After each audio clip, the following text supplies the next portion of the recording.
So hey friends, welcomes to our G Rohit classes. यहाँ पे हम बात कर रहे हैं, देखिए राजस्थान यूनिवर्सिटी हो या फिर कोई अदर यूनिवर्सिटी हो, जिन विद्यार्थियों के रिजल्ट में प्रॉब्लम है, जैसे कि यहाँ पे देख रहे होंगे आपको RWEN आया है इनके रिजल्ट में। इसके अलावा आप देखेंगे यहाँ पे इफ EFPF आया है, यानी यहाँ पे क्या आया है, EFPF आया है, यहाँ पे फेल आया है। तो ये प्रॉब्लम क्यों आ रही है स्टूडेंट के, आखिर क्या है इनका रीजन, तो इनको हम समझते हैं। सबसे पहले पे आ रहा है यहाँ पे RWEN का मतलब है कि इनका जो रिजल्ट है वो रोका गया। क्यों रोका गया? एनरोलमेंट नंबर की वजह से रोका गया है। आप यहाँ पे देखेंगे तो एनरोलमेंट नंबर शो नहीं हो रहा। तो इनको क्या करना है, या तो कॉलेज में कॉन्टैक्ट कर लें। अगर कॉलेज में आप लोगों ने एनरोलमेंट की फीस जमा करवा दी और आपका एनरोलमेंट नहीं हुआ, तो आपको एजुके कॉलेज में कॉन्टैक्ट करना है। और अगर आपने फीस जमा नहीं करवाई और आपको एनरोलमेंट रिलेटेड कोई भी प्रक्रिया नहीं की, तो आपको यूनिवर्सिटी में जाना होगा और एनरोलमेंट के लिए फॉर्म है जो कि यहाँ पे लगाना होगा। तब आपका एनरोलमेंट होगा, उसके बाद में आपका जो मार्कशीट होगी वो कॉलेजों में भेज दी जाएगी और आपका रिजल्ट जो कि ओपन हो पाएगा। इसके अलावा एक ये आता है यहाँ पे EFPF। जो EFPF वाले विद्यार्थी हैं, यानी जिन विद्यार्थियों को EFPF आया है रिजल्ट में, तो यहाँ पे देखिए कि कौन सा है, थर्ड ईयर के विद्यार्थियों के आ रहा होगा। और जो फर्स्ट ईयर में थे उनके आ रहा है कि EFPS आ रहा है।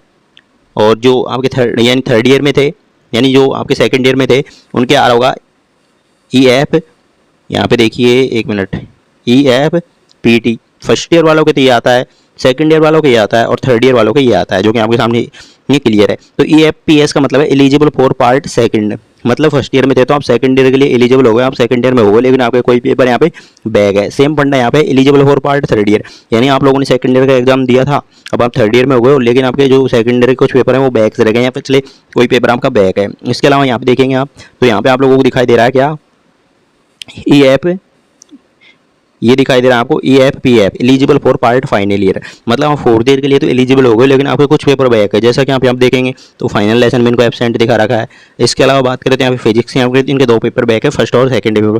तो इस तरह से इनके दो पेपर बैक हैं, ये इनको फाइनल ईयर में देने होंगे, यानी पार्ट फोर्थ ईयर में इनको ये पेपर है जो कि देने होंगे। इस वजह से इनके ये EFPF है जो कि आ रहा है। अब बात आती है फेल क्यों है, तो फेल की कैंडिडेट यहाँ पे आप देख लें। फेल कैंडिडेट का आप यहाँ पे देख सकते हैं, फेल के लिए आ रहा है यहाँ पे, जैसे कि यहाँ पे एक तो ये एब्सेंट आ रहा है दो सब्जेक्ट में। इसके अलावा आप यहाँ पे देखेंगे फिजिक्स में ये क्या आ रहे हैं, यहाँ पे क्या आ रहे हैं, एक तरह से मैथ में ये बैक है इनके, और पेडागोजी ऑफ मैथमेटिक्स इस पेपर में भी इनके एब्सेंट है जो कि शो कर रहा है। तो इस वजह से यहाँ पे इनका फेल है जो कि शो कर रहा है। तो हमने यहाँ पे बात कर ली, एक तो आपकी EFPT के बारे में, eligible for part third year. जिन विद्यार्थियों को EFPT आ रहा है तो उन्होंने सेकंड ईयर का एग्जाम दिया होगा और वो थर्ड ईयर में अब एलिजिबल हो गए, लेकिन उनके कुछ पेपर पिछले बैक हैं। इसके अलावा जो आ रहा है EFPF के बारे में बात की, EFPF मतलब eligible for part final year, यानी इन्होंने थर्ड ईयर के एग्जाम दी, अब ये फाइनल ईयर में हो गए, लेकिन इनके भी कुछ पेपर बैक है। और एक आता है आपके EFPS, एक क्या आता है, EFPS आता है, जैसा कि आता है EFPS, तो eligible for part second year. मतलब इन्होंने फर्स्ट ईयर की एग्जाम दी थी, अभी सेकंड ईयर में तो हो गए, लेकिन इनके कुछ पेपर फर्स्ट ईयर के बैक हैं।